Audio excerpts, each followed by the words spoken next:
Today we come to the middle way, or the middle path, or the middle practice. Yesterday we learned about the two extremes: devotion to enjoyment of sensual pleasures on the one hand, and devotion to self-mortification on the other.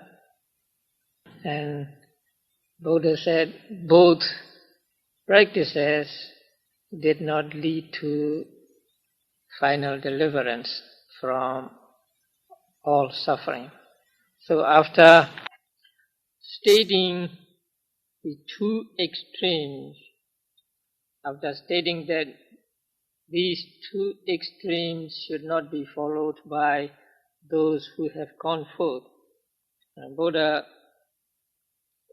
continued saying,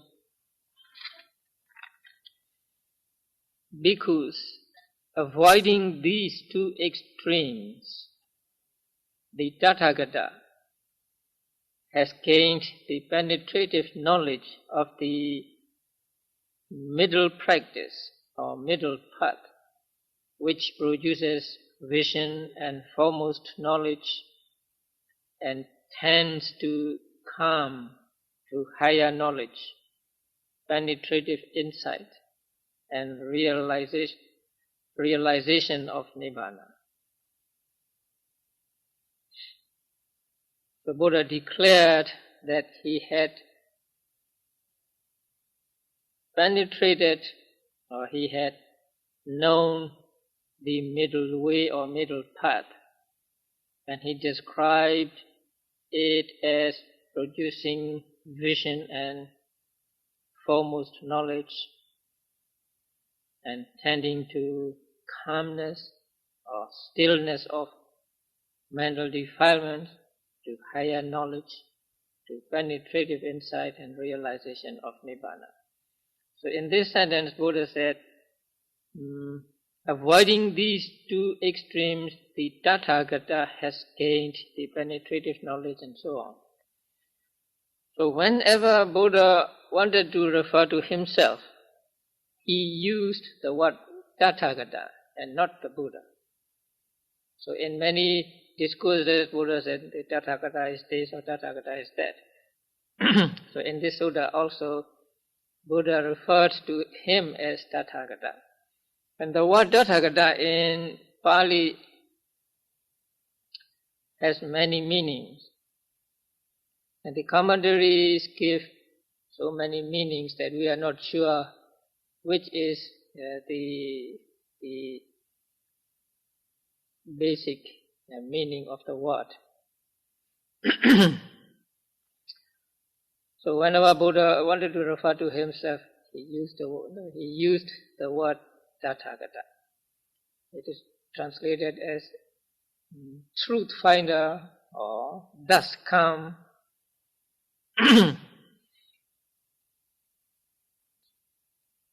Tatha means thus, and Gata means come or go or knowing.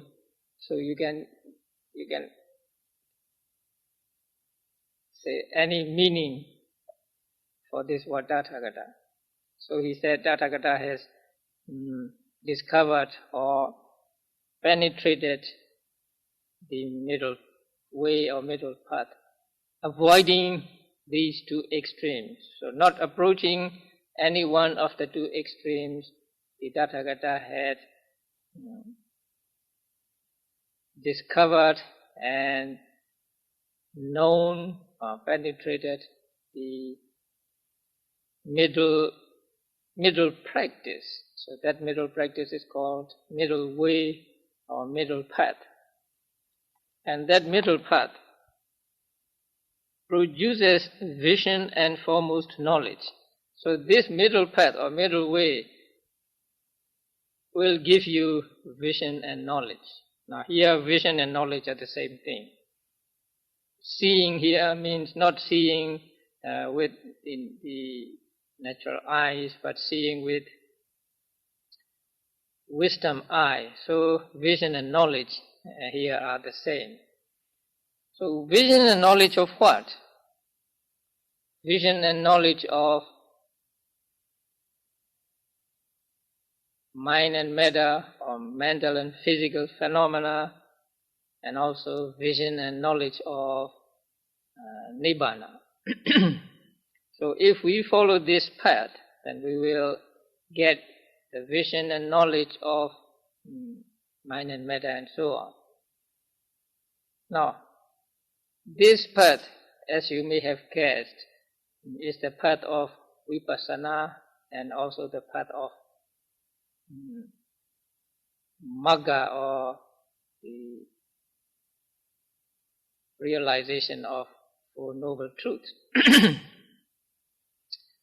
So when we practice this path, this vipassana path, then the Buddha said we will get vision and knowledge. That means we will be able to see mind and matter clearly through the practice of this path. And after seeing mind and matter clearly, that is, seeing through one's own experience. So after seeing mind and matter clearly, we will also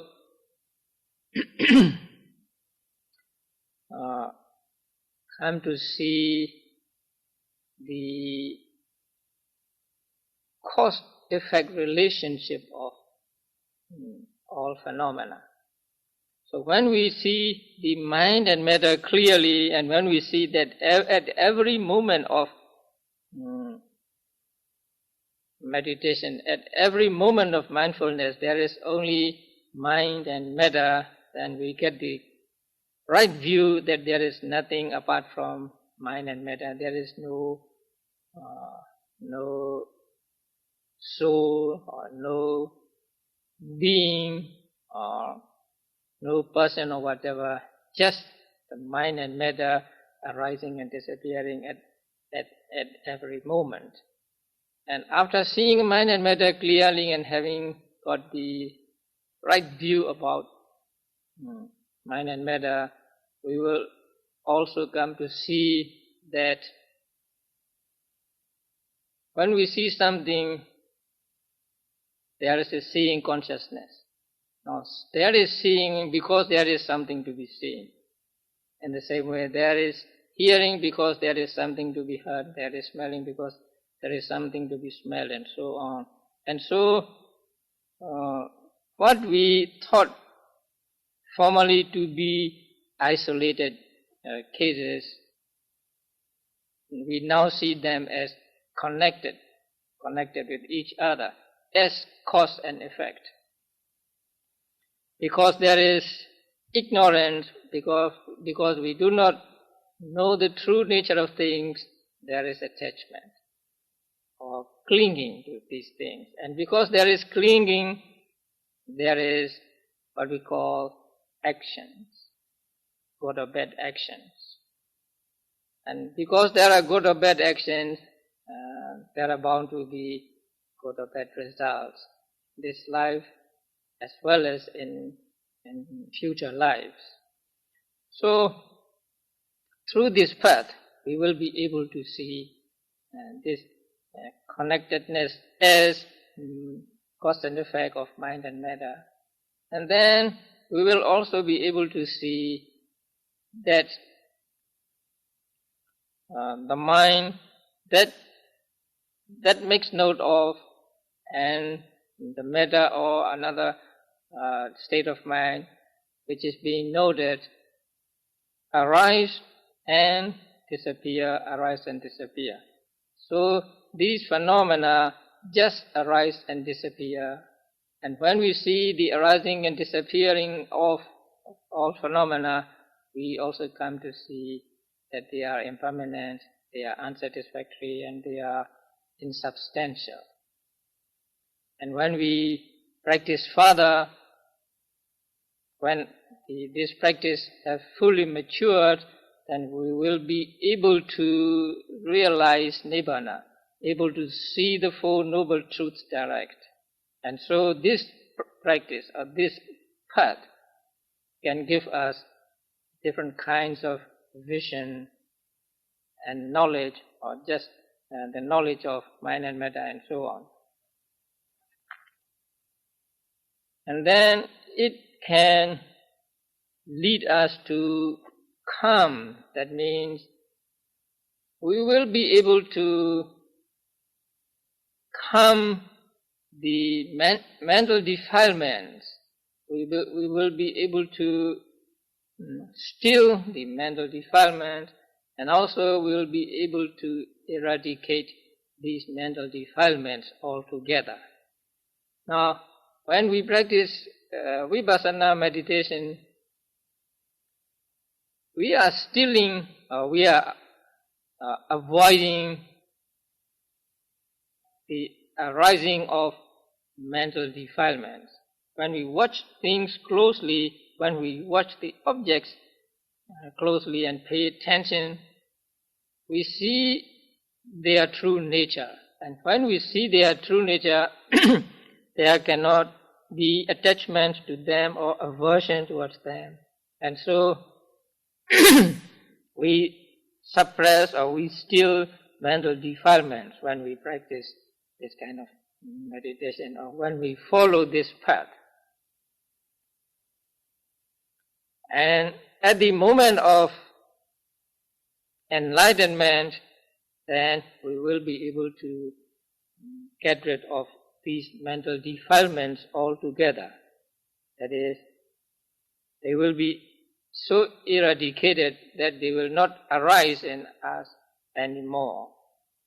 So this practice, this path, leads to calming of mental defilements, or suppression of mental defilements, and also total eradication of mental defilements. During vipassana stage, the abandoning of mental defilements is called momentary. So with vipassana, we can get rid of mental defilements only momentarily. That is, only when there is vipassana, there is abandonment of mental defilements. The moment we do not practice vipassana, and they will come back. So it is compared to light dispelling darkness. So when there is light, darkness is dispelled. Then when light disappears, darkness comes back. So like that, the abandonment of mental defilements by vipassana meditation is temporary or momentary. But at the moment of enlightenment, at the moment of realization of Four Noble Truths, including Nibbana, then the eradication is total. So this path will lead us to both temporary coming down of mental defilements and also total eradication of them. Then it tends to higher knowledge. That means it will help us to see, to have a super knowledge of the Four Noble Truths. This practice, both vipassana and the realization stage, magga, will help us to see the Four Noble Truths.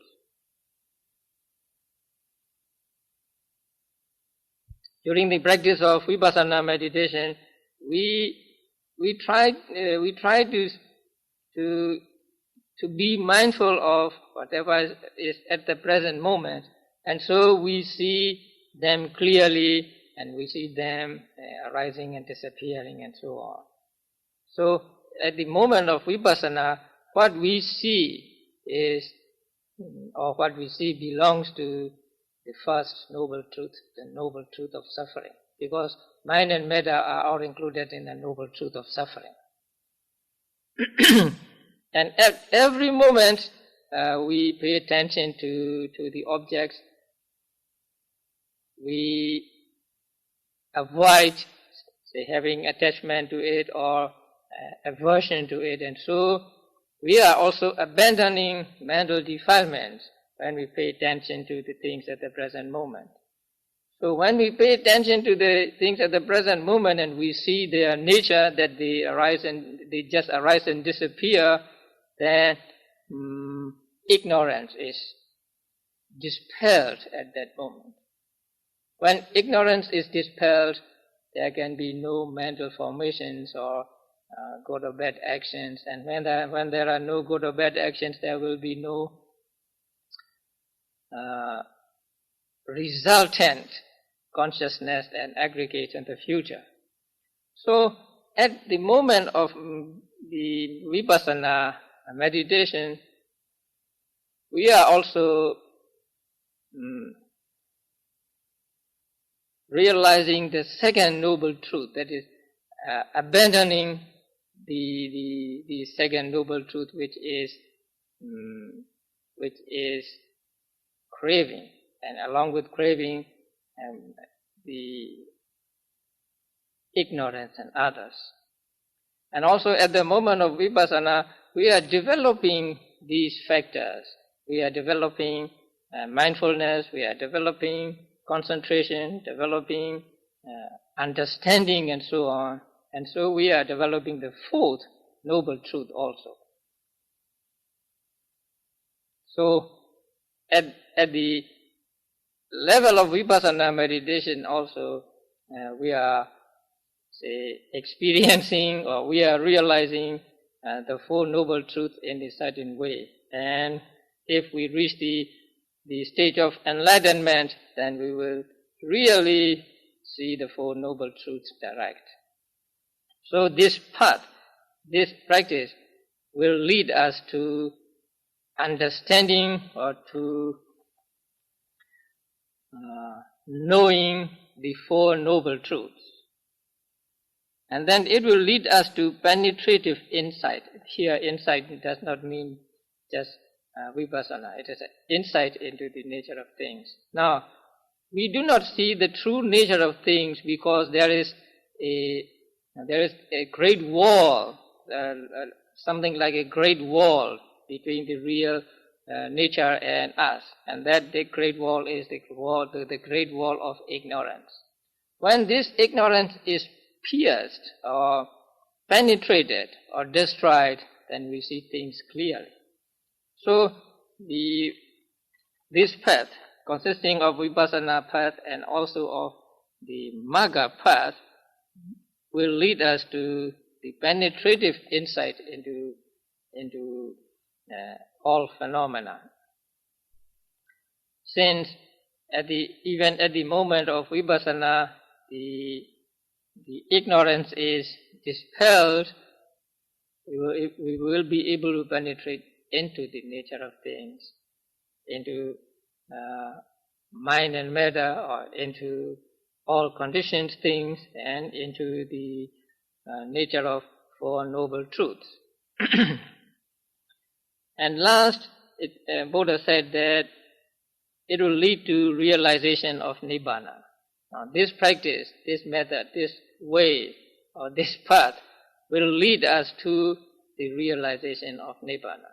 Actually, the vipassana path will lead us to realization of Nibbana.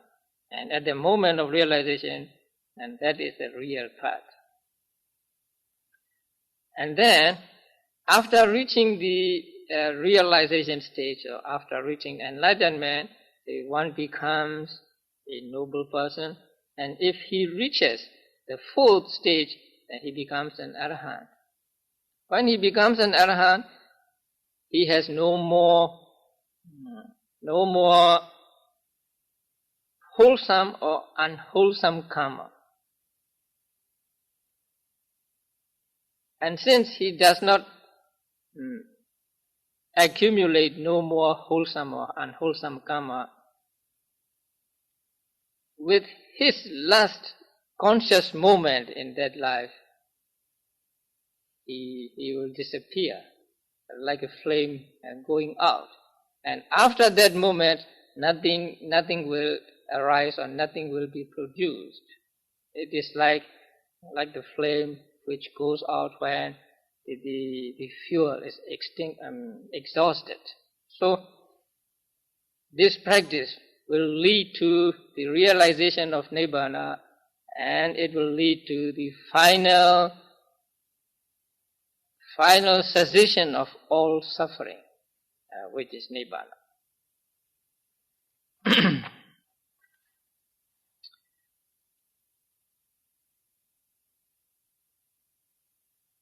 Now, what is this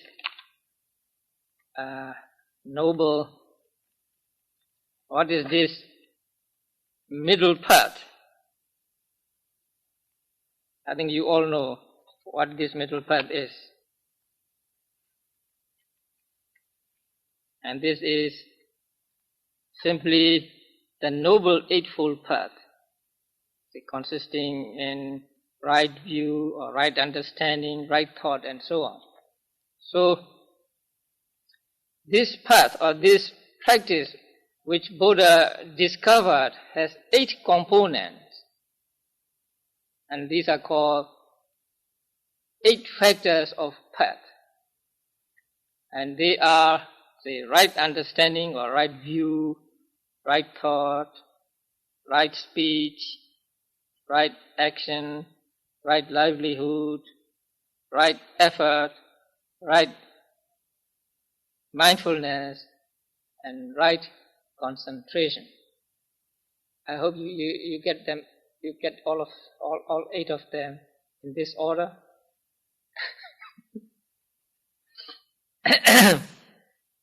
So if you're a student of Buddhism and student of Vipassana, I think you should know them in this order. Now, before we talk about the different factors, we must understand the path.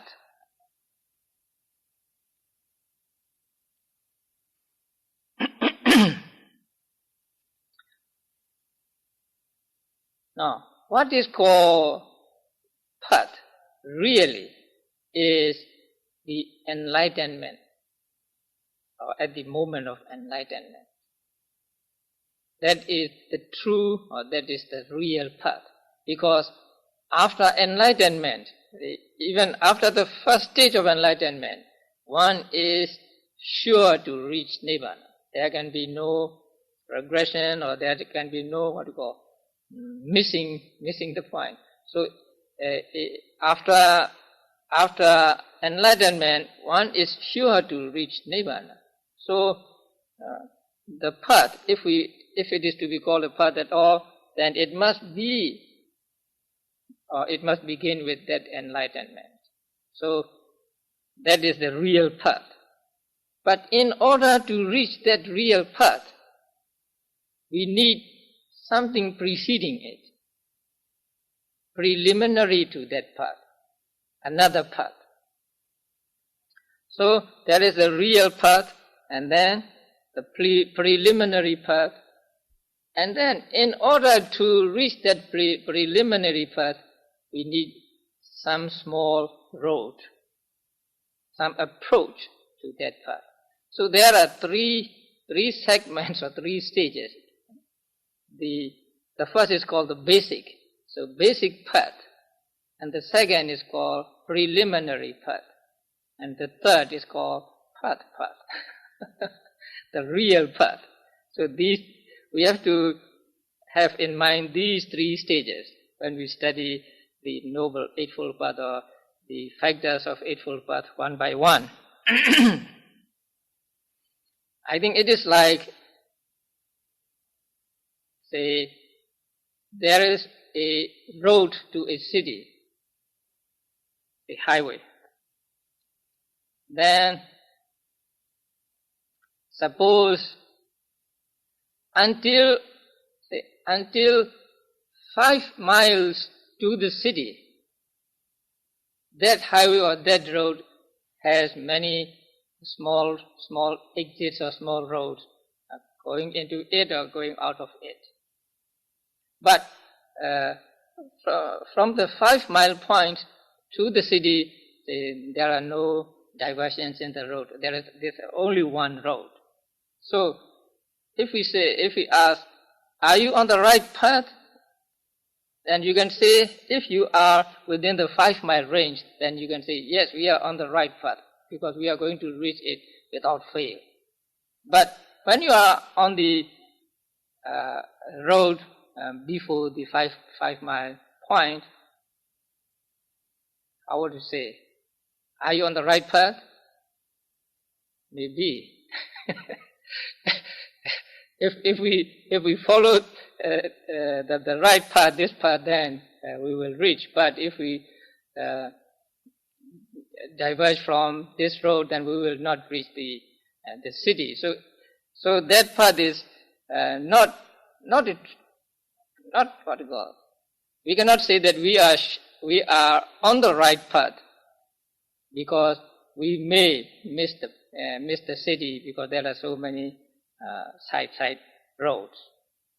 And then, in order to reach that path, we need some small road, say, to get into that freeway or highway. So there are 3 stages. Now,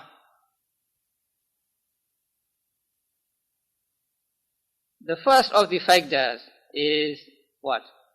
Right understanding or right view. Now, right understanding has different aspects. There is right understanding, which is called the understanding of beings having karma as their own property. In other words, belief in the law of karma. So belief in the law of karma is also called right understanding. And this right understanding is the basic to all wholesome actions. If we do not have this right understanding of the law of karma, then we cannot hope to get wholesome karma or wholesome actions. So this is basic to whatever wholesome actions we do. Now, we see in the world that there is action and there is reaction. And actions can be good or bad, and so the reactions also can be good or bad. So by considering these things, we can guess that there is the cause and there is the effect or results. And so there is a connection between them as cause and effect, something like that. We can understand the law of karma in that way.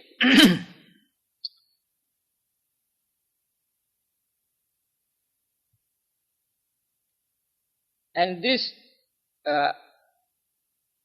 belief in or acceptance of law of karma is an important factor in this path.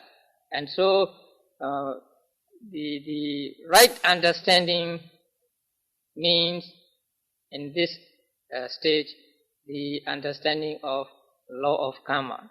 And this understanding of law of karma is not obtained through practice of meditation, or it does not come to us intuitively, but we just accept it because we have faith, say, in the scriptures, or we have faith in the Buddha, or we have faith in the teachers. So this law of understanding of law of karma actually is not intuitive knowledge, but some acceptance or some belief taken on faith, because we have confidence in the scriptures and so on. But it is important that we have this understanding or the belief in law of karma. Now, depending upon that belief, say we practice meditation. Now when we practice meditation, say we come to get the knowledge and vision described earlier, and the knowledge and vision described earlier is also right understanding. So during the practice of meditation, vipassana meditation, right understanding arises. So there is right understanding in us. And then at the moment of realization of truth, or at the moment of enlightenment, also, there is also right understanding. So right understanding at that moment is the most powerful.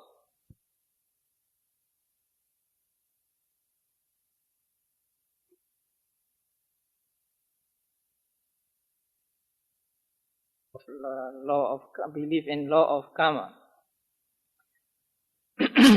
Now, depending upon that belief, say we practice meditation. Now when we practice meditation, say we come to get the knowledge and vision described earlier, and the knowledge and vision described earlier is also right understanding. So during the practice of meditation, vipassana meditation, right understanding arises. So there is right understanding in us.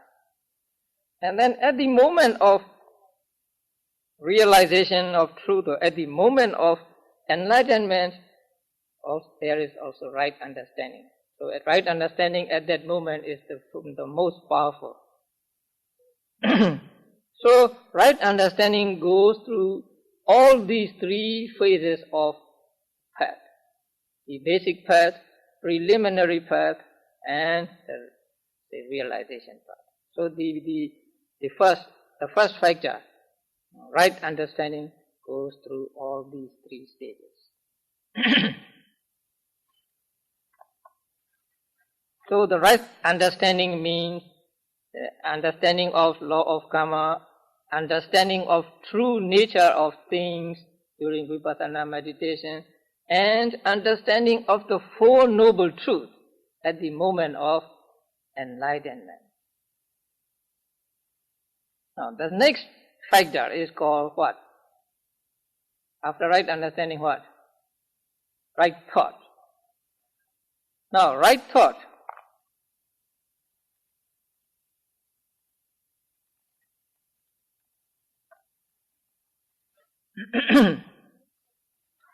Right thought is explained in other discourses as thoughts on freedom from sensuous desires,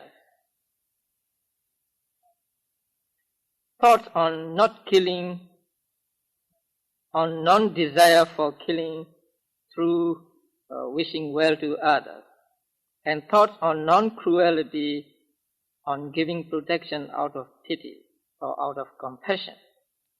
So there are three kinds of right thought.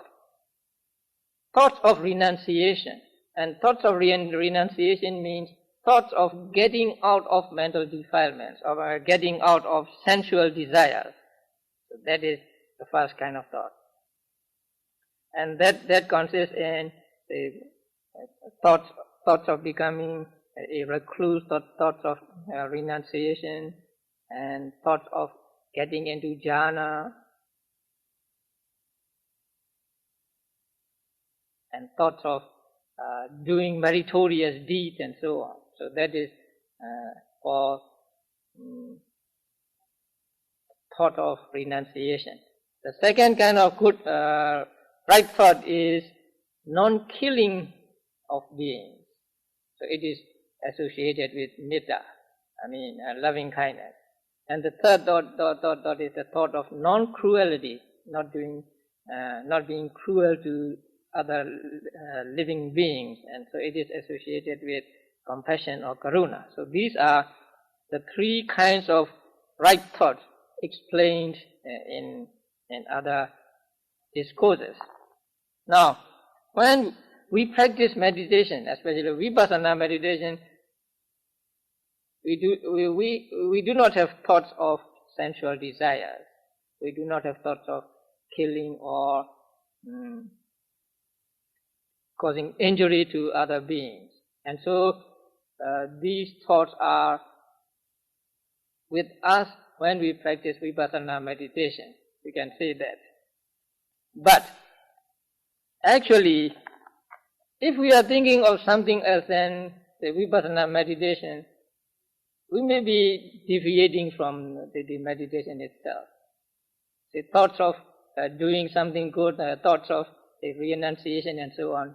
If we think about these things while we are meditating, then we are going off the meditation course. So in this case, right thought does not mean the deliberate thinking of something, but it is another kind of right thought. So Mahasi Sayadaw said, but the thought involved in vipassana, the thought means the right thought, involved in vipassana meditation is not intentional exercise of deliberate cogitation or conceiving. It is just slight bending of the mind, of giving direction to it toward perceiving the true reality of rupa and nama, true reality of mind and matter and mind, the nature of their origin and dissolution, and the truth concerning impermanence, suffering and soullessness. So right thought really means in the practice of vipassana really means not thinking of these things, but a mental factor in the mind which directs the mind or which pushes the mind towards the object to be observed. Because it pushes the mind towards the object, the mind reaches the object. And when the mind reaches the object, the mind with the factor of right understanding penetrates into the nature of things. So it is an important factor in the practice of vipassana meditation in that it takes the mind or it pushes the mind towards the object so that mind can see the object and right understanding can understand the true nature of things. So right thought during the practice of vipassana meditation means just that. And it is actually one of the 52 mental factors which is vitakka or initial application of mind. So vitakka is like a person who takes another person to a certain place. So who takes a visitor to a place. So in the same way, well, this mental factor, which is called right thought here, takes the mind to the object so that mind can see the object and the other mental factors can act upon that object.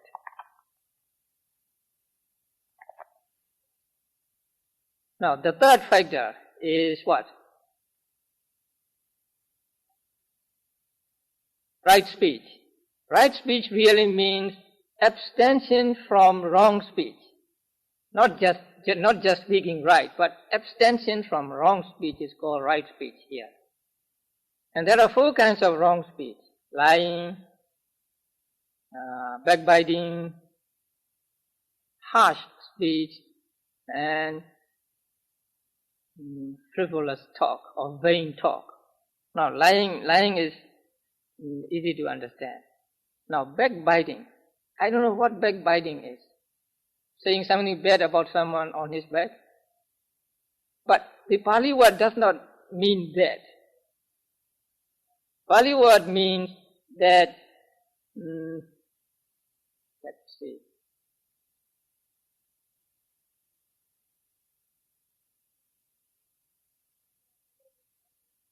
After hearing something here, he repeats it at another place to create dissension. And after hearing something there, he repeats it here to create dissension. That is what is called in Pali, Pisuna Vaja. So it is not just saying something bad about something on his back, but it is with the intention of creating dissension among friends. He says something about that person, then he takes that speech to him and then reports it to him, and then takes it back again. So it is creating discord or dissension among friends. So that is the second wrong speech. The third wrong speech is harsh speech, using rough words when talking. And sometimes, even though the words themselves may be not rough, not harsh, if the mind is harsh, then it is called a harsh speech. So in the olden days, sometimes when kings want to pass a death sentence on a criminal or a person, he may say, put him to sleep or something like that. So that is also harsh speech, although the words themselves are not harsh, because the intention behind those words are harsh, because they want the person to be killed. So abstention from these four. The last one is actually talking nonsense, which does not lead to development in virtue or in concentration or in wisdom. So these vain talks are all included in the last one, the frivolous talk or vain talk or fruitless talk. Now these are the four kinds of wrong speech. And abstention from these four kinds of wrong speech is called right speech here. And the next one is what? Right action. Right action means abstention from three wrong bodily actions. I think you know them. Killing, stealing, and sexual misconduct. So abstention from these three things is called right action here. And then right livelihood is abstention from wrong livelihood.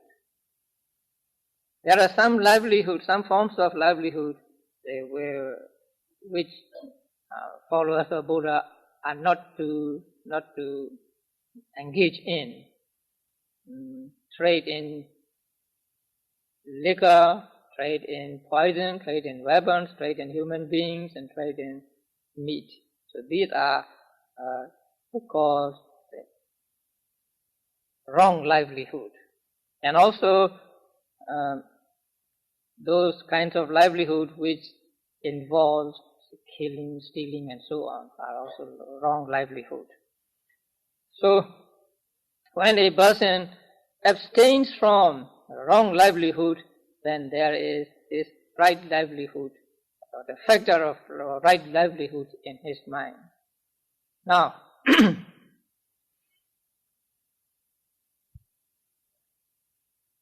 if a person who is not a fisherman abstains from killing fish, he has the right action, not right livelihood in his mind. Because killing fish is not his livelihood. But if a fisherman abstains from killing fish, then there is right livelihood in that. So that is the difference. If it is one's livelihood and one abstains from it, then that is right livelihood. Nowadays, it's very difficult, say, to get a job which involves right livelihood. And then there are people who say bad about some other people, and they want to improve promote their business, and so they disparage other businesses or something like that. And also there are people who want to snatch some customers away from another company. And so it's not easy in these days to lead a right livelihood. So people should be very, very careful about that. Once a man called me and asked me what long-distance telephone company I subscribe to. Then I told him the name. Then he said, our company has a lower rate, so why not change to our company? And I said, no, I don't want to change. He said, why? He was aggressive. Don't you want to save money? Something like that. So I said, I don't use the long distance call much. And also, it is unethical to snatch a customer away from another company, so I don't want to change. That could not be right livelihood. So when a person abstains from wrong livelihood, then right livelihood is in him. So this is the third of the second three. The next one is what? Right effort. And right effort means the effort to avoid unwholesome states which have not arisen, and the effort to abandon unwholesome states which have arisen, and the effort to do wholesome states which have not yet arisen, and the effort to develop, to make much of the wholesome karma, wholesome deeds which have already arisen. So there are 4 aspects of right effort. So when you practice vipassana meditation, you are doing all these 4 things. So you are avoiding akusala from arising. And if by any chance unwholesome states have arisen, then you pay attention to them and you let them go. So you are abandoning them. And then you are trying to get the concentration. It may be new to you.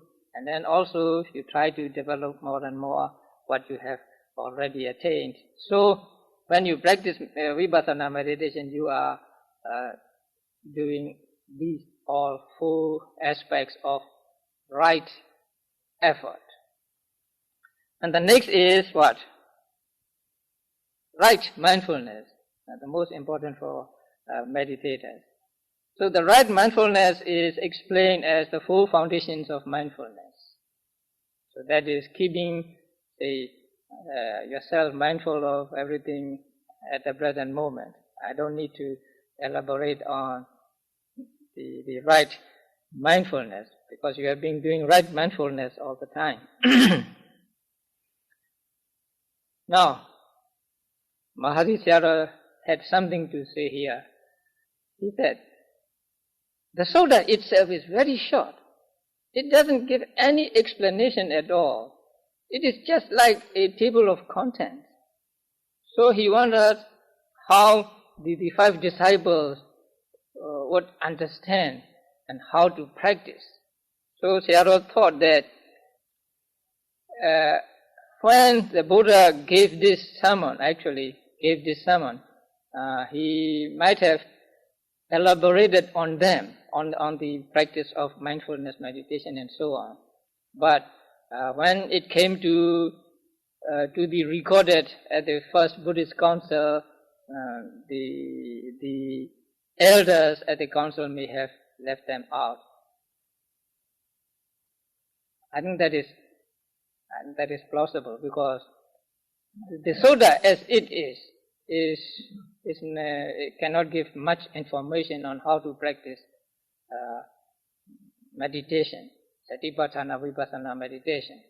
Or we can say only one thing, that is, those 5 disciples have so accumulated so much perfections in the past, and they were so ready to get enlightened that they did not need any elaboration on that.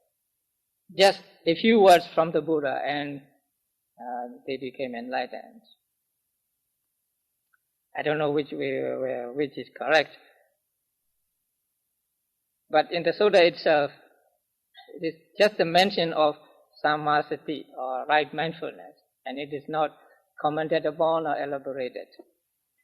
So, this is right mindfulness. And the last one is what? Right concentration. Right concentration is explained in other suttas as 4 jhanas, because only when you get 4 jhanas, you get the real strong concentration. So, if we were to point out to the best of the concentration, then we must point out to the 4 jhanas. So that is why 4 jhanas are mentioned as right concentration in this sutta on the 4 foundations of mindfulness. But there are many people who do not practice jhana, who do not try to get jhana, but who practice just vipassana meditation, and going along the vipassana path, they realize the truth of nibbana. So what about them? So Mahasi Sayadaw said, what is called vipassana momentary concentration is also to be included in the right concentration. So when a person practices vipassana, pure vipassana meditation, he doesn't get the excess concentration or absorption concentration as those people who practice tranquility meditation get. But similar to the excess concentration and absorption concentration, there is a kind of concentration in vipassana meditation, and that is called momentary concentration. So momentary concentration is similar to excess concentration in that it can subdue the mental hindrances. So when a person has reached a stage where his mind is on the meditation object only, and when he is not interrupted by the arising of mental hindrances, then he is said to gain that momentary concentration in vipassana meditation. And that momentary concentration in vipassana meditation is, or can be called, the purity of mind. So with this purity of mind, he will go on in vipassana meditation and gain insight into the nature of things.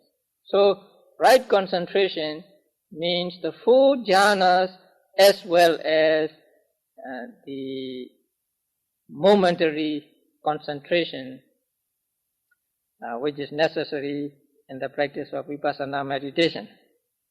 So these are the eight factors of the Noble Eightfold Path.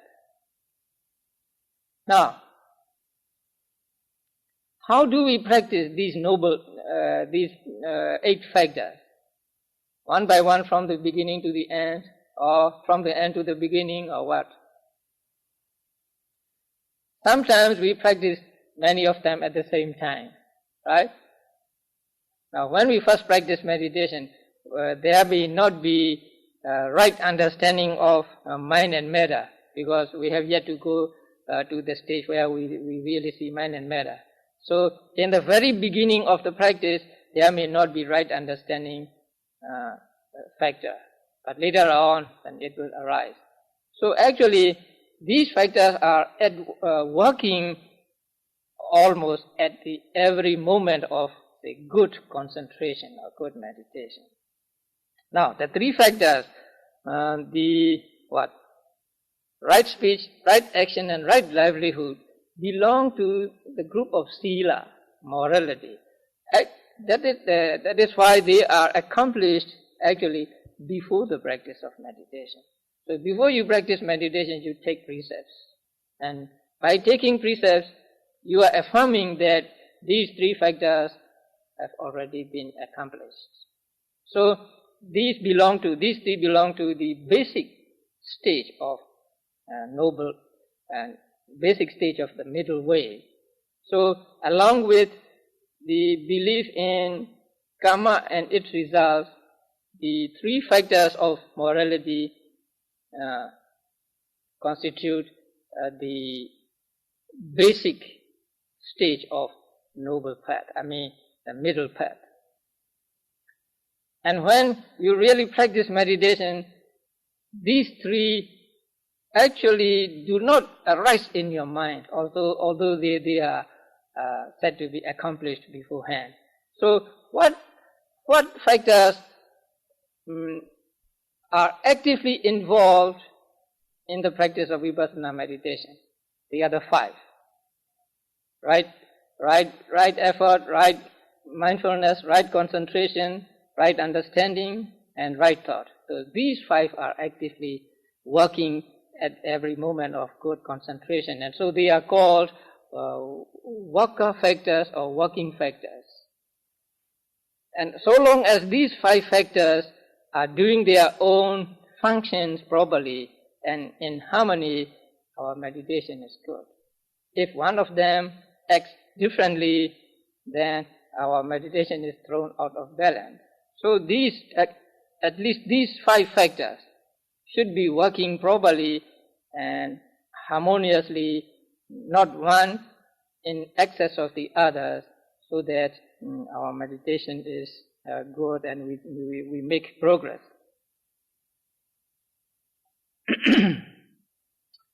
So these are the 8 factors that constitute the middle way or middle path or middle practice, which is called the Noble Eightfold Path. And this Noble Eightfold Path, or the middle way, will be stated as the 4th noble truth. So in this Sutta, Buddha taught the 4 noble truths. And among the 4 noble truths, the 4th noble truth is none other than the Noble Eightfold Path. So after giving the list of the 8 factors, Buddha went on to teach his disciples the 4 noble truths.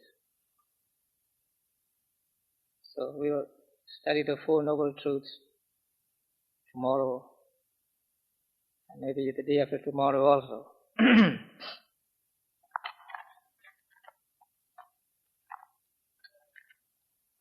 So may we all, by virtue of having given respectful attention to this great discourse on the turning of the wheel of Dhamma, be able to develop the middle path, otherwise called the Noble Eightfold Path, and by means of path and fruition attain Nibbana, the end of all suffering.